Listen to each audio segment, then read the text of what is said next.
I'm just kind of going with the flow of life, and workouts are a part of that. And I have a holistic understanding and assumptions about why I need those in my life for, as we said, stress management, but also energy, also physique goals and general health. And that's part of my life. We have so much resistance. Oh, I know I should go to the gym. I know I should go do this, but you're just low mood, low energy. And it's so easy to just like stay home and go on the computer, go on the phone, or go on the Netflix. There's so many easy ways to give us the dopamine boost. It's just sad. It's really sad, actually. Thanks for tuning in to the Elevation Recovery Podcast, your hub for addiction recovery strategies, hosted by Chris Scott and Matt Finch. Welcome to episode 266 of Elevation Recovery. My name's Matt Finch, and I'm joined with Chris Scott, my friend and co-host, Papaya. And today we're just going to do a little short episode, kind of geared towards boosting your way out of fatigue, out of depression. We just ended winter, maybe a week ago, something like that. Week and a half ago, it technically became spring. During the winter, there was much less sunlight as a whole. It was getting darker earlier. It was getting lighter later. The strength of the sun was less too, here in America at least, being far away from the equator. So during that time, I noticed that with myself and even with a lot of my clients, almost every client, endured at least mild, if not moderate or even severe seasonal affective disorder or a seasonal affective depression disorder. Basically, here comes the winter, more darkness, less light overall, less intensity of light, less serotonin, less endorphins, less sunlight. So a lot of people were noticing energy declines. There was a few phases over the winter and even at the beginning of spring where I was just exhausted. And so, during those times, Chris and I have lots of different strategies that we're going to share with you, some of them, on how to bust out of fatigue, how to use the springtime now. Much sunnier. It's, the days are getting longer. So this is going to be helpful for people's energy. You just, when do you usually have more energy? Summer or winter? Typically, it's when it's sunnier and longer days, people typically have more energy. And then there's the people that are susceptible to the seasonal affective disorder, people that just for whatever reason, biochemically, genetically, physiologically, they need a certain amount of good sunlight to have good mental health and physical health and energy. And so we'll share some of those things, Chris, and then I'll shut up. But so I know a bunch of people right now are still fatigued. A bunch of people right now, they still have low mood, low energy, right? So yeah, there's people that are addicted. There's people that are drinking. So regardless of anyone's situation, whether they're off alcohol, off drugs, or on one or both of those, you can increase your energy and increase your mood by doing things that blast away fatigue, dissolve depression, just help to get you up more motivated. So for instance, this morning, I took a cold shower, a regular shower, and then I just freezing cold water towards the end until I was like, oh, I can't take it. Then, after I dried off and everything, I went for just a short 20-minute walk. It's about 65 degrees here, mostly sunny skies. So Papaya and I went for a walk barefoot too. So I was barefoot walking in nature right by the apartment complex, getting lots of sunlight, and I could feel the endorphins, feel the vitamin D. I just felt so much better. Now I came back here. Had I not taken a shower this morning, and especially had I not ended it with cold water, had I not gone out there and got that dose of sunshine, had instead I just woke up this morning and not taken a shower, not got sunshine, not done barefoot grounding, I guarantee I wouldn't be feeling like I do right now. And I feel pretty darn good versus when I woke up this morning, I was like, oh my gosh, I'm so tired. How am I going to do everything today? So there's ways that are non-opioid, non-alcohol, non-Adderall, non-methamphetamine ways of boosting energy and boosting mood. I'll shut up now. No, that was good. When I was drinking, alcohol was my energy source, which people find bizarre. The normal reaction to alcohol is to feel sedated or to feel calmed. People will say it reduces their inhibition. So maybe they would do things or not have second thoughts about doing things that would maybe reflect questionable judgment. But most people wouldn't say that it's actually an energizing substance for them. It tends to be energizing for people for whom it increases dopamine. And, it does to an extent for, college kids. We all hear about people getting rowdy. Alcohol can fuel fights, obviously. So it's a very complex drug. But my problem was that it was the sole thing that I could turn to if I needed energy to do my dishes or fold my laundry or do boring stuff or go up and down in the New York City elevator with people I didn't like or people I thought were weird or they smelled. I needed to be rejuvenated by alcohol, right? Or at least that's what I thought. And so I had this very narrow, limited scope of things. It really was one thing and just an ingestible thing. So the easiest thing for me to turn to after I quit were other ingestibles that could give me energy. I could wrap my mind around that. And, so it was adaptogens, things like chaga mushroom or cordyceps mushroom, dragon herb, spring dragon tea, which we talk about all the time, rhodiola rosea. That's another adaptogen. Ashwagandha tends to be calming for some people, but I find that it can be energizing if I take it in the morning because it has that double direction activity, it seems. So yeah, Chinese tonic herbs, Ayurvedic herbs, anything adaptogenic. Obviously, coffee. I wrote in Drinking Sucks that I switched my mindset into one in which I decided instead of getting high at night as a reward for slogging through a day hungover or in withdrawal, I started getting high in the morning. Instead, that was the deal I made with myself. Like, all right, we're going to go to bed. It's all right. I'm not getting the alcohol buzz. I'm not getting my me time now because I'm going to wake up in the morning feeling awesome and I'm going to get fucked up on coffee. And that was kind of my attitude at the time. And it worked. And there was a phase before I discovered the adaptogens, but obviously I knew about coffee where I was drinking way too much coffee. So I was like, all right, now obviously you don't want too much caffeine. It's a diuretic. It can contribute to adrenal fatigue. It's not the greatest solution for energy, but it was something that enabled me to have a conceptual switch away from alcohol as the energy source. And I'm kind of grateful to it for that. These days I have maybe 2 or 3 cups of coffee max. It's a little bit stronger than, I don't like weak coffee. I like dark coffee. It turns out, interestingly, I didn't discover this till like a year ago, but the darker the coffee, the darker the roast, the less caffeine it tends to have. I don't know if that's a perfect correlation. I also don't know if it's entirely true because I haven't seen studies on it, but I've read that in multiple places that seemed credible. So I guess that's good. I like the darker roast. Maybe you still get the antioxidants, which also give you part of that coffee buzz. But there are alternatives to coffee for people who are sensitive to caffeine. So rooibos tea or red bush tea, I think it's from South Africa originally, is really good. I have a cousin who is highly sensitive to caffeine, can't drink coffee, can't even drink green tea, but drinks rooibos tea in the morning.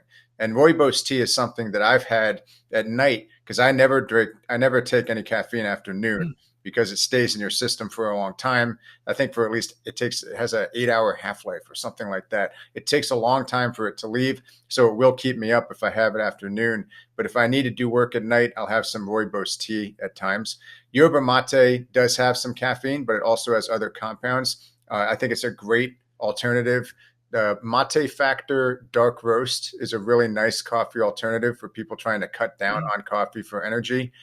And then, of course, nutrient repair. We could go on and on about amino acids for energy, like L-tyrosine, which is a dopamine precursor, DL-phenylalanine or DLPA, which boosts dopamine and endorphins, acetylcholine, precursors like alpha-GPC are really good.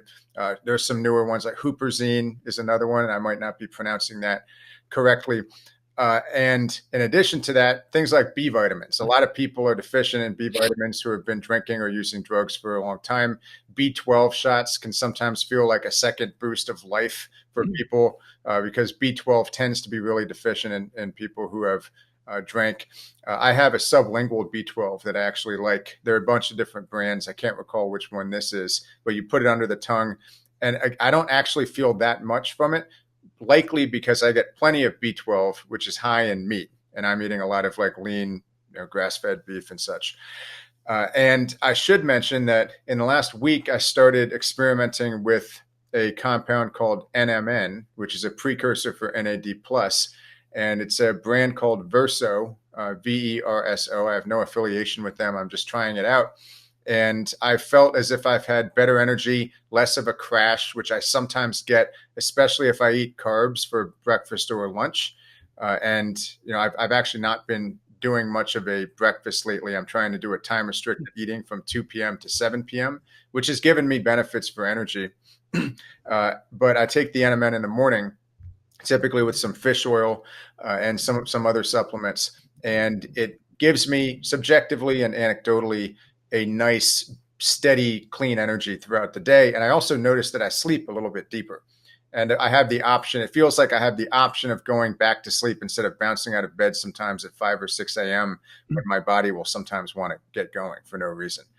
So that's been nice. I like that. I think NAD precursors are worth looking into for people who need energy, especially if they've been addicted to drugs or alcohol, because their NAD levels have been decreased by that activity, by that consumption.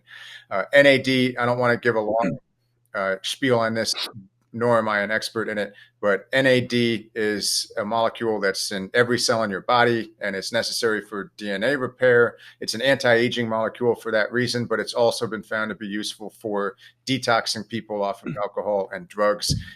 There are NAD, as with Dr. Ken Starr's outpatient program, NAD clinics that will give IVs for that purpose, for the purpose of detoxing. But a lot of people do it for the anti-aging or for the energy benefits that they get from that. So those are just a few things that are on the top of my mind now. I do want to end this little rant with just diet. I used to eat a lot more carbs than I currently do. And I have carbs at dinner for the simple reason that I don't want to start my blood sugar roller coaster early in the day. Now you might say, well, if you're having like, a quarter of a sweet potato or some sprouted grain organic bread, complex type carbs, wouldn't you not have an energy crash? Well, yeah, compared to like if I was eating lollipops and Jolly Ranchers, then sure. But I find that for me at this point, I'm fat adapted enough. In other words, my body can use fat as clean, slow burning fuel, that I don't actually need or crave carbs until dinner. And that's been a long process. If I had jumped straight into like a paleo or especially a keto style diet, which I'm not trying to necessarily do. I don't know if I'm in ketosis. Maybe I am sometimes. But again, I have carbs every night. If I had tried to jump even into just paleo, where I'm eating sweet potatoes and chicken and fish and vegetables right in early recovery, it would have been really hard because I was so not fat adapted. I needed carbs at the time, or at least my body thought I did. And so I needed that constant supply of glucose. But over time, as I became a more well-oiled machine and more fat adapted, I was able to start using a low carb diet in order to promote higher energy levels generally. And I find that on most days, Sundays are actually my carb day. So I'll eat carbs even in the morning then. But on every other day, I'm really smooth, feeling pretty good, energy boosted until dinner. And then the carbs make me a little tired, but that's useful because then I can actually wind down easier.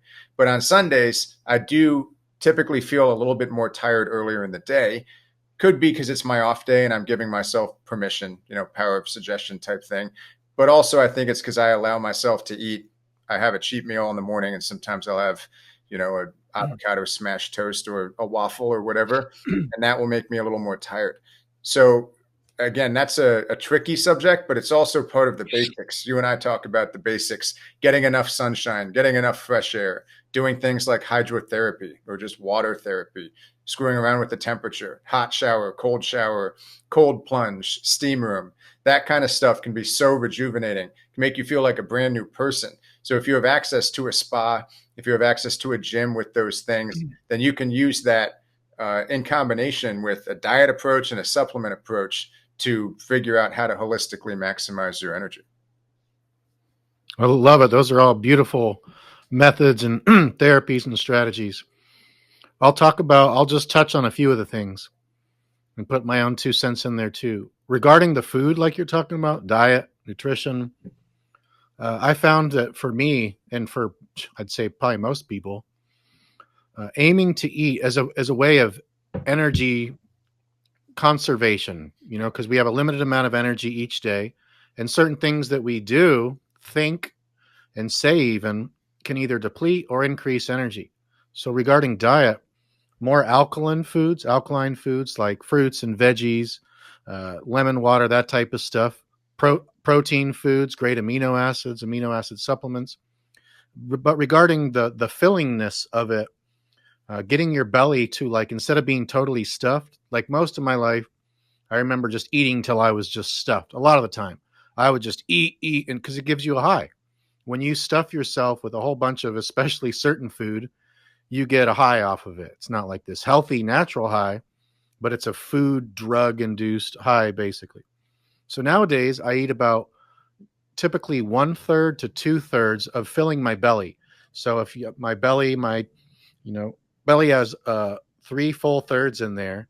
When I eat, the most I fill up is only 2/3 full, meaning I could eat another like third of that size and then be totally stuffed. But if you leave 1/3 of room that you could eat more, but you're satisfied, but you're not hungry anymore, but you're still satisfied, then that conserves so much energy.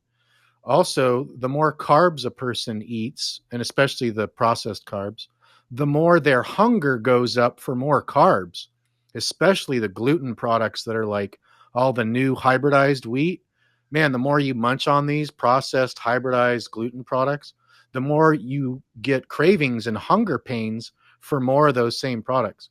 So yeah, just lots more water, good water, more fruits and vegetables, more greens, more alkaline things, smaller meals, unless it's like dinner, right? If it's dinner and you ain't got anything to do the rest of the night, pig out or something. But, just these types of things. I also love DLPA for energy. I just did a solo cast on just that supplement for addiction recovery, depression, and pain, maybe a week and a half ago. L-tyrosine is a great one for energy. I love the tonic adaptogen herbs you were talking about. I haven't got too much into the rooibos one you're talking about, but it has been added to certain teas that I've taken and even supplements I've taken before. But looking up on my supplement stack, let's see.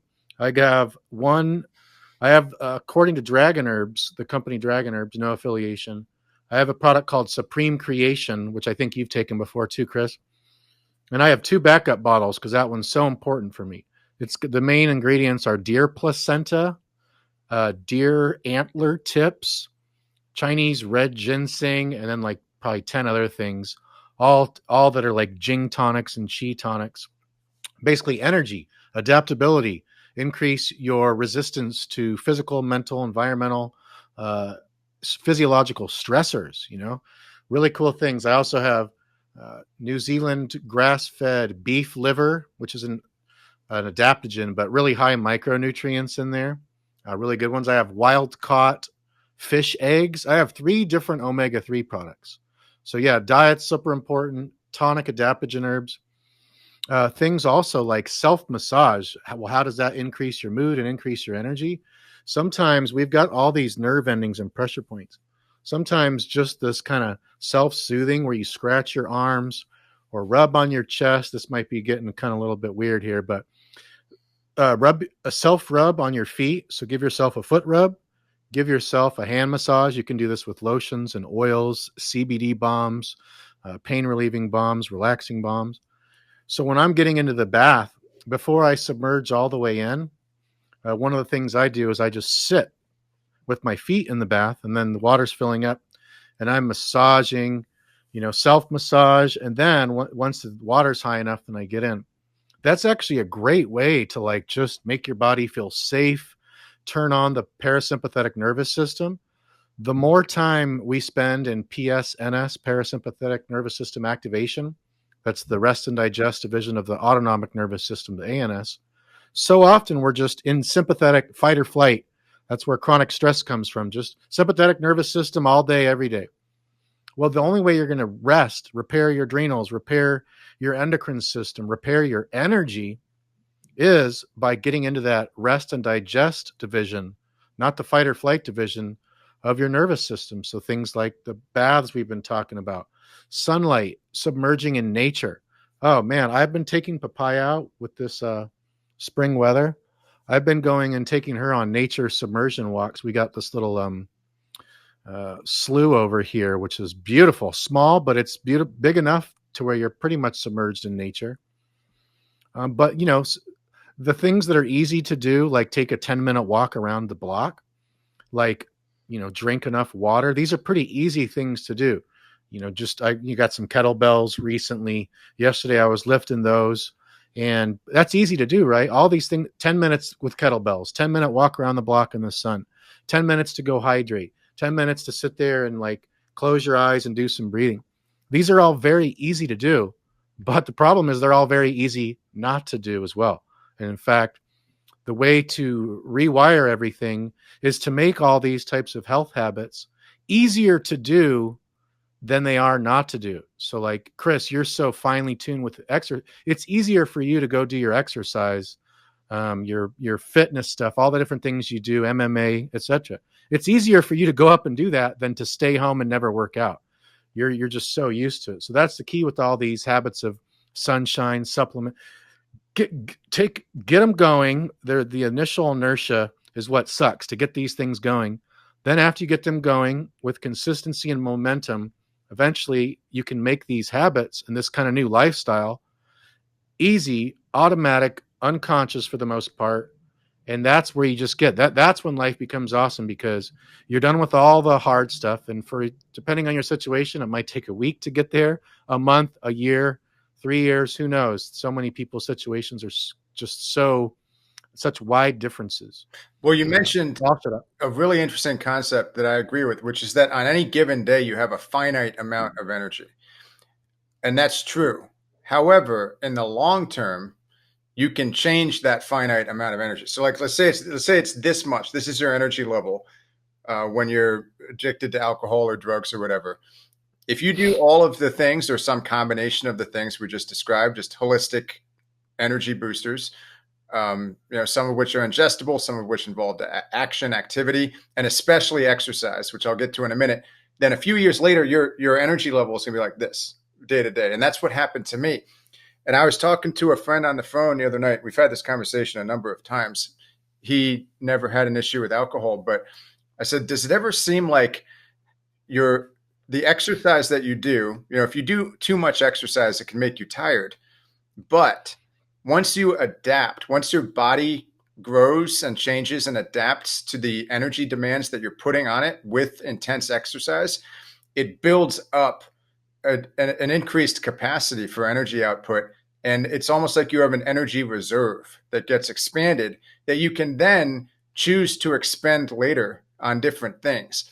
So I've noticed this with working out. Like when I switched from my 45-minute pyramid deadlift workouts, in my late 20s, right after I quit drinking, I decided I'm going to get big. I want to be strong. I want my physique to be a symbol of my victory over alcohol. And then I realized if I keep doing this, I'm going to blow my back out, or I'm just going to get bored. I didn't have the same camaraderie with lifting that I had when I moved to Savannah, at least not immediately, as I had in it before.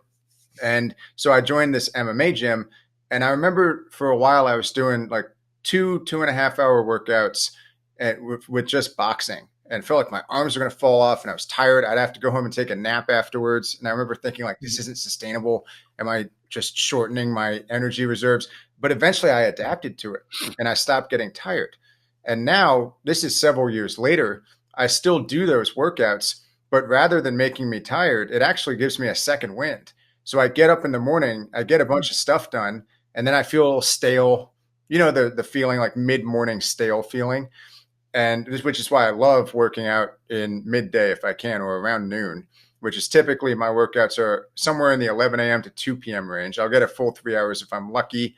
It usually ends up being like 11:30 to 1:45 or something, but still a pretty long workout. And then assuming that I don't binge on carbs right after that workout, assuming that I can at the very least go to Chipotle, or Chipotle, as I used to say, or often say, and get my triple meat with guacamole and vegetable bowl with no rice, no beans, nothing else, maybe some hot sauce. Then I have a second wind from the exercise and the low carbs and the supplements that allows me to get way more done in the afternoon than I would have if I had just stayed home and worked and not gone to my workout. And that's a benefit of that gradual increase over time of my energy reserves created by exercise. It's almost like the energy it's fungible. Like I reaped the benefits of more energy by working out for a long period of time, but then I get to spend it on whatever I want. And now if I spent my energy on working out for a straight month on doing work or sitting in a chair and focusing, then eventually my energy reserve would go back down. So I have to guard it a little bit. I have to make sure that I'm still doing my exercise routines. But if I need a week to get stuff done, I can go from like straight working out to focusing on the other stuff. It doesn't feel as good. My body wants to work out, but I can redirect that energy. And I feel like that's why you'll find a lot of high performing people, CEOs, lawyers, doctors, et cetera, surgeons, who have almost insanely intense exercise routines. And it's like, how do they do that? How do they balance that with their work? And the reality is it was a long process for them in which that became something that they needed to do to manage stress, but also have high energy reserves that they can call upon. And then most of them probably have periods where they can't exercise like they're used to, but they have more energy than the average person on any given day because their day-to-day finite energy level is bigger than it would be if they didn't work out. And that's something that didn't really occur to me until the last year or two. But I think it is useful to think in terms of like you have a finite amount of energy. Another reason that's useful is that, since you get to spend your energy on what you want. So if you're still drinking or using drugs, anyone who's drinking, I can't really speak to the opiates or the drugs, but alcohol is an energy sap. So I know that like even if I would have just a few drinks, even if it didn't turn into a few more on that particular day for whatever reason, I would feel complacent and a little bit tired. Maybe I'd get the energy to hang out and have a phone conversation with someone for an hour, but then I'd be on the couch, not wanting to do anything. Maybe it would give me the energy in the short term to empty the dishwasher or do my laundry, fold my socks, but then I would be, more tired. So it's like a quick up down. Whereas these natural alternatives that we're talking about that actually increase energy over time have the opposite effect. You feel more energized after you do them. With exercise, there could be a period of adapting where you're tired after your workouts, but your energy grows over time. It seems to me with drugs and alcohol, you have the opposite effect where you have this finite amount of energy. You're using 80% of your energy for your addiction, and then you just kind of collapse. And as an added negative bonus, so to speak, your energy levels, your finite amount from day to day keeps getting smaller and smaller and smaller. So I remember by the time I quit drinking, it seemed like extremely onerous for me to like read through a spreadsheet or even to put on my socks in the morning. And not even necessarily because I was in withdrawal or hungover, but just because I had so little energy. My baseline energy was so low. And today it's relatively high. I get more done in a day today, even on days when I have random stuff. As Tony Robbins says, we're always pulling out the weeds. I have my jet ski has a crack in the hull right now. My Tesla isn't doing, having a weird bug in the thing. These are high quality problems. And, compared to what I was dealing with before, it's all like, all right, piece of cake. Who do I email? What do I do? And it's not even because I have more resources than I did back then. That's true. I'm also older. But it's mostly because I have more mental clarity. I have more energy. I'm more proactive. And being proactive is another way to increase your energy. Because when you're not proactive, you end up being in a depressed, reactive state, which is no fun. And if you're addicted to drugs or alcohol, you end up trying to hide from things rather than tackle them. So your whole universe, your whole sphere of influence contracts over time, and so does your energy level. Yeah, this is really fun. We're really kind of picking this thing apart and unpacking everything. I love the exercise too. What's really interesting about that, it's so easy to get like some resistance band or kettlebells and just keep them in your home and do like 10 minutes. Like that's going to give most people energy. It's so easy. This is like relative easiness. It's so easy to go to a gym and do a short workout. Like in the grand scheme of life, these are actually really easy things to do. The problem is that when we're tired, when we have low mood and when we have low energy, that combination, or at the worst, anhedonia and exhaustion, but any form of low energy, low mood, all these things that are actually pretty darn easy, relatively easy, seem really, really hard. We have so much resistance. Oh, I know I should go to the gym. I know I should go do this, but you're just low mood, low energy. And it's so easy to just like stay home and go on the computer, go on the phone, or go on the Netflix. There's so many easy ways to give us the dopamine boost. It's just sad. It's really sad, actually, how much different city lifestyle is, we'll say, busy city lifestyle, because not everywhere in the world, or not even everywhere in America, how much that differs from how we evolved. I think that too, Chris. Let me try and organize all these things here because there's so many interesting things. I think living in places probably like Savannah, certainly Atlanta, here in San Diego, Los Angeles, New York, and other, Chicago, other busy places, for people that are, empaths and or highly sensitive people. It's probably like 80% of my clientele are either highly sensitive and or empaths, using alcohol or other CNS depressants like opioids to kind of like numb that sensitivity and that empathy. Not all the clients, but a lot of them. And being in cities, empaths and highly sensitive people that live in really busy areas with lots of businesses, lots of telephone wires, lots of people, lots of houses, lots of congestion, lots of traffic. That can fucking zap your energy big time. There's just so much going on, and you can hear it, you can see it, you can feel it, you can smell it. Pollution and garbage trucks, just really, it can be quite hectic. Versus, imagine, I've been thinking about this a lot lately, Chris, a 30-day or even 60 or 90-day treatment program for drug and alcohol detox and recovery. This just fully out, submerged in nature, just everything's total nature, whether it's the beach or the forest or the mountains, just fully submerged in nature, sunlight, and just no other cars, fucking businesses, just out there. I think people would heal so much faster versus in a residential area with fluorescent lights, doctors and counselors in their professional outfits with all the, that's like not a very healing environment to me or to many people. What about going out submerged in nature somewhere with doctors and nurses to be able to treat withdrawal if that's needed? But then just freaking the most organic, delicious whole foods. Maybe there's like doing Qigong classes, standing on huge boulders next to waterfalls with all those negative ions from the crashing water and all that power and groundedness from the boulders that you're standing on barefoot, with the sunlight coming down as you're drinking just mega recovery elixirs, drinking tons of the best water, out there having fun with people, like just exploring nature with people, just being away from the city, that's how to recover the quickest. For most people, I'd say that's for sure the way to do it the quickest. Unfortunately, it's just not, there's not too many places like that. Yeah, you could go to Costa Rica. There's one in Hawaii that's kind of in nature, but still, these are all pretty close to businesses. They're still in, next to a city so what I'm talking about is full on remote, just out, totally remote. None of those like internet signals near, just totally remote.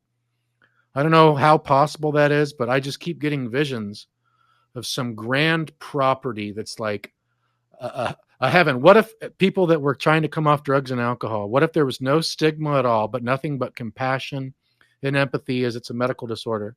And what if we had this great desert island that was like, 50 acres or 100 acres or maybe even more, beautiful desert island, where they just make that addiction recovery island, where they've got doctors and nurses and psychologists and counselors and coaches, but it's submerged in nature, obviously, tons of sun year round, and there's, organic food. And so all you do is you just go there for 30 or 60 days. They helicopter in supplies regularly. So now you're out on this island, you're eating home cooked food and homegrown food, and just all that sunlight, all that barefoot walking on the desert island beaches, all the trees, all the nature, all the wind, all the mana, all the chi, all the energy.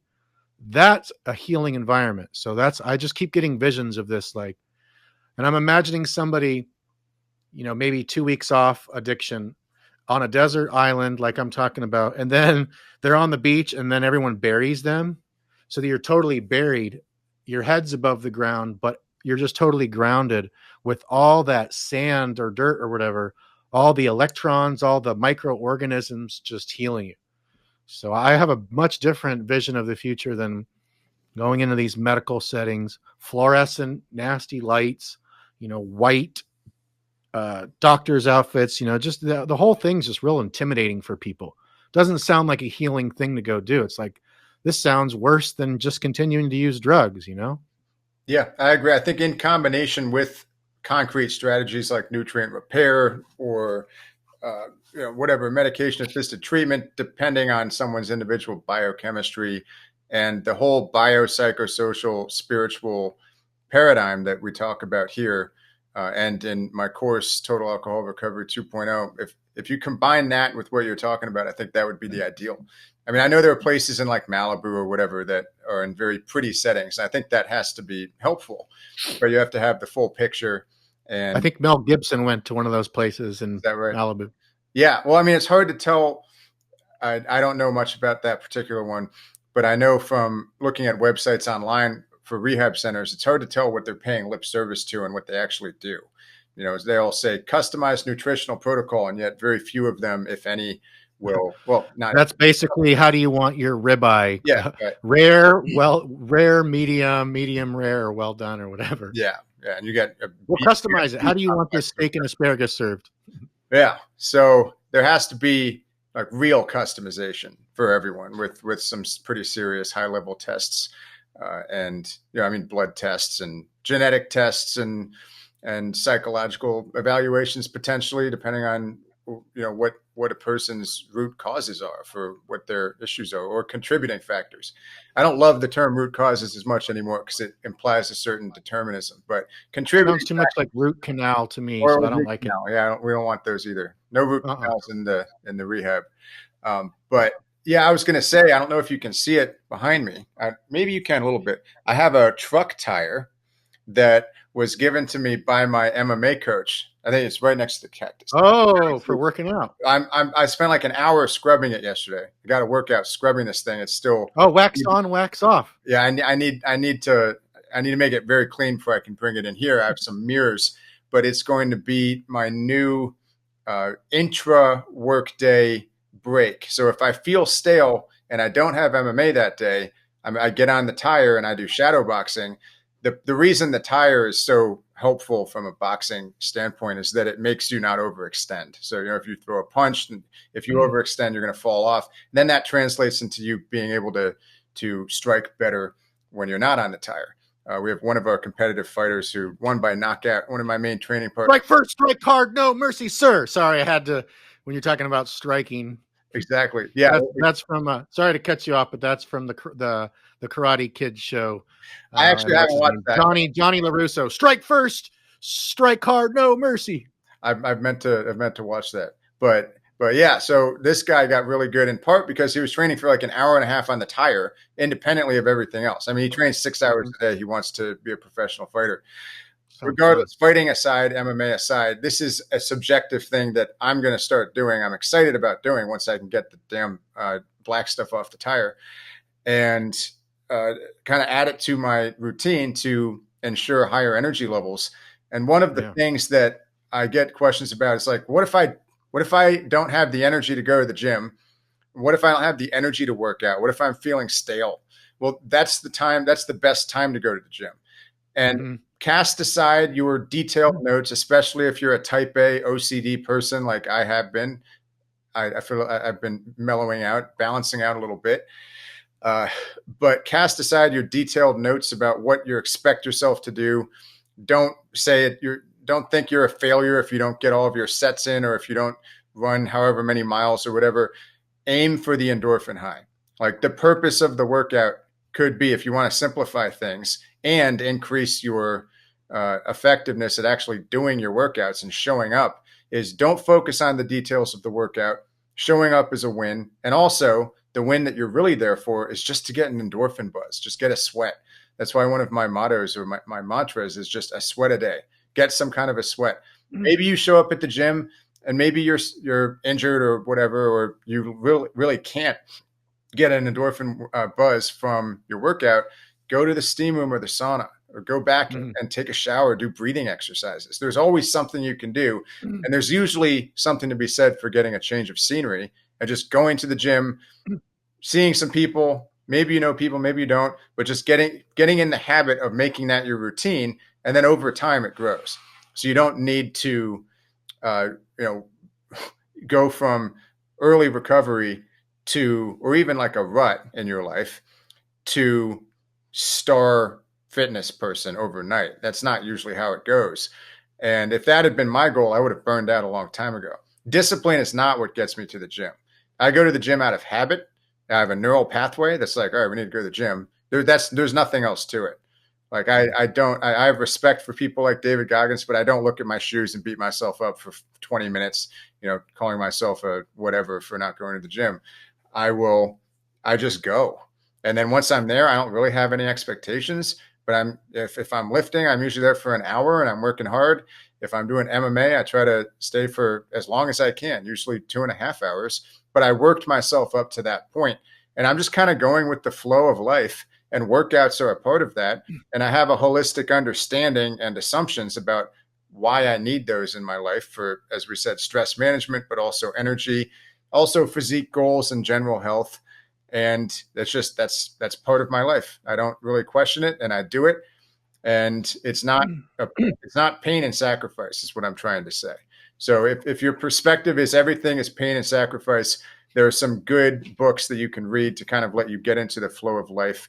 I'm reading one currently by, he's an Indian guru who's on Joe Rogan's podcast. I can't pronounce it. Sadhguru, or are you reading one of his books? I'm about halfway through that book. It's relaxing. And I have very deep, blissful dreams after I read that. I notice certain books, if I read a book that's stressful, or if I read a book that's, about like current events or something, or a story of wrongdoing, I'll have kind of stressful dreams. But if I read a book like that, or a book like Michael Singer's books, The Untethered Soul, I believe is one of my favorite ones. I think he talks about the flow of life and how he actually has a pretty radical vision of that, or version of that, in which he doesn't question anything. He just kind of does what he thinks the universe is asking him to do, and that fully releases him from any stress at any point in time. And sometimes the universe has asked him to, or led him, not even asked him, but like led him into building $1 million businesses. And sometimes it's led him to meditating for days on end. I don't have quite that level of serenity, for lack of a better word, but I appreciate this. Was decades ago that he started all this, remember? Right. Before the internet, before portable phones, probably even. Right. Yeah. So I think it's worth, looking into that kind of literature and trying to go with the flow of life, whatever that means for you. Everyone's different. Obviously, everyone has different personalities. Some people are really hard driving type A and need to calm down a little bit in order to be balanced. And some people may need a little pep talk in order to be balanced. So it really depends on the person. But I think I'll stop at that point. Oh, so much good stuff. I love this topic, and I'm, and I know you do too. And it's something that both you and I pay attention to on a regular basis, because energy is really important. When you're exhausted, when you have low mood and low energy, let's face it, life can be pretty difficult. When you have low mood and low energy, then that increases life's difficulty. When you have a really high mood, like a really great mood and really good energy, then life can become easier. Then it can be easier to, even though you might have goals in a direction you want to be going in, if something happens, if there's an obstacle, if there's a setback, if there's an unforeseen something, then going with the flow simply just means like, okay, well, then this is not how things are happening. And just like roll with it. Like, yeah, if you can figure something out to overcome something, by all means do. But there's so many things we have to face that we can't control. We can only control ourselves. What we say, think, and do, that's it. What other people say, think, and do, we can influence at best. And, influence, I use that word lightly. Like you and I influence people, but it's not like a malicious type of influence at all. It's like, here's some cool ideas. Here's some addiction recovery stuff. Some people don't resonate. I think more people do resonate and like it. And so, yeah, but we can really control. We have so much agency over our own thoughts, our own feelings, our own actions, our own self-talk, our own communications. So we got a lot of whole stuff to work with. But yeah, low energy, low mood, it makes all those things different. It makes our thought processes less, more disempowering. It makes our productivity go down. Regarding the exercise thing you're talking about, I got to get back to the gym. I just don't have any energy. I'll wait till I get energy. The funny thing, which you mentioned, is the reverse of that's actually the truth. The reverse of that is, I'm exhausted. I can't go to the gym until I have some energy. No. Time to get a little energy producing workout in. So it might not be go to the gym that day. It might be do some of those air squats things you were talking about, or get on one of those inflatable medicine balls and just do some core exercises. It could just be, sit with your legs, with your back up against the wall. I forget what that exercise is called though, but where you just kind of like rest, like you're, what's that called? Wall sits. Yeah. Wall sits, burpees, push-ups, hold a plank. There's also air squats. There's all sorts of Qigong, Tai Chi exercises, stretching, yoga, downward dog pose, all that stuff. And that's similar to the past routine that incorporates some of that. People in my course will be familiar with it. And that's something that that's like a tiny abbreviated exercise routine that I did every day for a few years. I might actually get back into it. I've had periods of doing it and then not doing it. Lately, I've been doing so much MMA and other stuff that I haven't. But speaking of all of this, I just noticed, I think I can't see my screen well, but you have an epic mustache if I am seeing my screen correctly. Is that right? I'm going to have to. I don't know if I'd call it epic, but I have a red and white mustache. Epic red and white mustache coming in. Yeah. Showing the Scottish and Irish genetics in me, Yeah, I feel like it make it bushy enough. You'll look Viking. Oh, well, when I was a teenager for a few years, and then in my early 20s for a few years, I had really long, straight, thick red hair, and I had a really big beard, and I looked like a ginger Jesus. I looked like a cross between ginger Jesus and a Viking, and like a Viking warrior. I think, and a lot of times when I put on the sunscreen, I'd do like war paint because I wanted to look intimidating. So I'd go out there. So I had my long hair, my big beard, and I had like war paint. So when I would be surfing out there with other people and like waves are coming, I looked scary as shit. They're like, I'm staying away from 6'3", long hair, long beard, war paint, sunscreen in certain areas. So I was like out there looking like a hunter of waves, and they were staying out of the way for the most part of me. Well, let's recreate that next time I come out. Hopefully soon. We'll make a podcast. I'll get a red wig. Well, let's wrap this one up. We'll give everyone. Okay, sounds good. It sounds good. And maybe we'll play around with wigs and costumes in the future. I know some podcasters do that. All right, thank you, audience, for listening. We love you guys so much, and stay tuned. We'll see you next time.